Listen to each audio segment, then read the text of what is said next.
இடங்களி நாயனார் அவர்களுடைய வரலாறை இன்னைக்கு நம்ம பார்க்கலாம்.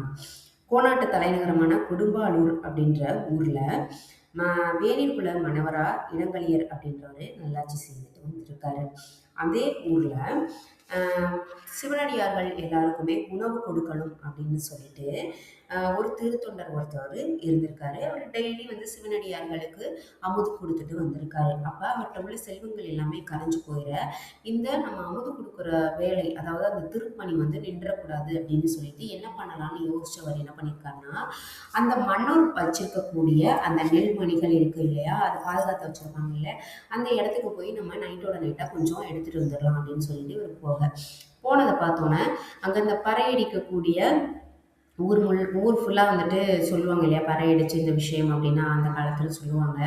அப்போ அவங்க எல்லாரும் நின்றுருக்காங்க இந்த இடத்துல. டக்குன்னு இரவு காவலர்கள் எல்லாரும் சேர்ந்து அவரை பிடிச்சிட்டாங்க. பிடிச்சி கொண்டு போய் மன்னாட்டை கொண்டு போய் நிற்க வைக்க திருநீர்லாம் பூசி அவர் ஒரு சிவனடியாராக தானே போய் நிற்கிறாரு.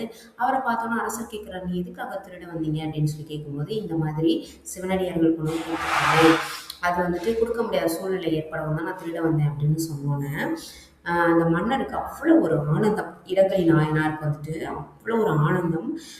இவரென்றோ பண்டாரம் எனக்கு அப்படின்னு சொல்லிட்டு தன்னுடைய மனம் மகிழ்ந்து, நெல் மட்டும் இல்லை, இங்க இருந்த பொருள் எல்லாத்தையும் கூட நீ களவாடிட்டு போ அப்படின்னு சொல்லிட்டு பறையடிச்சு ஊர்க்கே கேட்குற மாதிரி அந்த விஷயத்தை சொல்லியிருக்காரு. இந்த மாதிரி என்னுடைய நெல்மணிகள் இதெல்லாம் இவர் சிவனடியார்கள் கொடுக்கறதுக்காக எடுத்துட்டு போறாரு அப்படின்னு சொல்லிட்டு பறையடிச்சு சொல்லியிருக்காரு.